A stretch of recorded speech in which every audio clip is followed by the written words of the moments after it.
Okay, let's continue. Introduction to the normal random variable. A normal random variable is a type of continuous random variable whose values are distributed according to the normal distribution. This distribution is one of the most important in statistics because many natural, social, and physical phenomena such as heights, weights, test scores, and measurement errors follow this pattern. The normal distribution curve. The graph of a normal distribution is called the normal curve or bell curve. It is bell-shaped, symmetric, and unimodal, has a single peak. The highest point of the curve corresponds to the mean, mu, which is also the median and mode of the distribution. Characteristics of a normal random variable. Symmetry. The curve is perfectly symmetric about the mean. Mean, median, and mode. All three are equal and located at the center. Spread. The spread is determined by the standard deviation sigma. A smaller sigma produces a narrower curve, while a larger sigma produces a wider curve.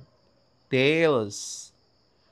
The curve approaches but never touches the horizontal axis, extending infinitely in both directions. The empirical rule 68, 95, 99.7 rule. About 68% of the values lie within one standard deviation from the mean. About 95% within two standard deviations. And then about 99.7% within 3 standard deviations. Parameters of a normal distribution. The mean mu determines the center or location of the curve. Letter B. Standard deviation sigma determines the spread or width of the curve. The probability density function is given by a function of x equals to 1 over sigma the square root of 2 pi e raised to negative 1 half x minus mu over sigma squared. Standard normal distribution. A special case of the normal distribution has a mean equal to 0 and standard deviation sigma is equal to 1. And any normal variable can be converted to the standard normal form using the Z-score formula. Z is equals to x minus mu over sigma. This allows comparison across different datasets and the use of statistical tables. So, this is the values of our statistical table. So, you have use positive Z score table below to find values on the right of the mean, as can be seen in the graph alongside. Corresponding values which are greater than the mean are marked with a positive scores in the Z table and represent the area under the bell curve to the left of it. Applications of normal random variables. This is used in quality control, test scoring, financial analysis, and scientific research. Helps estimate probabilities of real-world events. So what is a normal distribution? The normal distribution is characterized by two parameters. The first one is the mean of a distribution. The graph is always symmetric about the mean, which means that half of the observations are greater than the mean and half are lesser.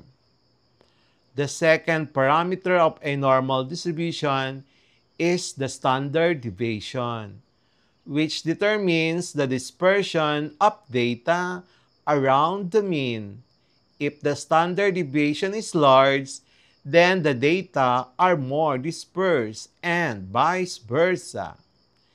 68% of the observations are one standard deviation distant from the mean, while 95% are two deviations above or below the mean. Case 1. Calculate the area above a certain value. So the average height of 18-year-olds is mu 165 centimeter with a standard deviation of sigma equal to 8 centimeter. Find the percentage of 18-year-olds who are taller than 175 centimeter. So, in our illustration, you can see at the middle, the mu is 165. And then, if we have 172, if we have 175, then taller than 175 would mean that you need to shade the area bounded above 175. So, when we are asked find the percentage of the 18-year-olds who are taller than 175, that percentage is equivalent to the area which is in blue. Okay, so that is in the distribution of our height.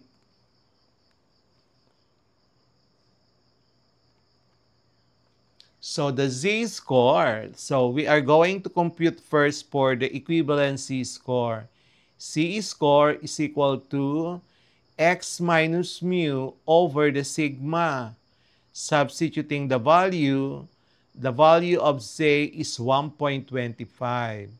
So it means that the probability that our normal variable is greater than 175 is equal to the probability that our z variable, the one that is in our normal distribution, is greater than 1.25 is equal to 1 because half of the normal curve is 1. The totality is 1, isn't it? And then we need to subtract the area bounded by the probability that is say is greater than 1.25. That's why to get the area above the 175 as shown in the previous below in the slide before this slide, is 1 minus probability that our z variable in the normal distribution is less than 1.25. And then using our standard normal table, the probability that our z standard variable z is less than 1.25 is 0.8944. So therefore, the probability that our normal variable x is greater than 175 is equal to 1 minus 0.8944, which is equal to 0.1056 or 10.56%. And then, case number 2, calculate the area below a certain value. For example, rainfall in some area follows a normal distribution with a mean of 250 millimeter and a standard deviation of 25. What is the probability that the rainfall will be 220 millimeters? So, our normal distribution here, in our normal distribution, yes. So, we have mu is equals to 250 millimeter, and then the standard deviation is 25. So this is for our normal distribution. And then let's now convert our normal variable to a standard variable. Like in the last example, we must first determine the z-score. So the z-score is, the formula is x minus mu over sigma.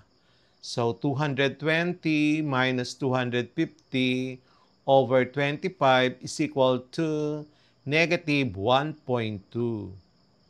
So now we use the standard normal table to get the probability that our normal variable x is less than 20 is equal to the probability that our standard variable is less than negative 1.2 is equal to 1 minus the probability that our z is less than 1.2.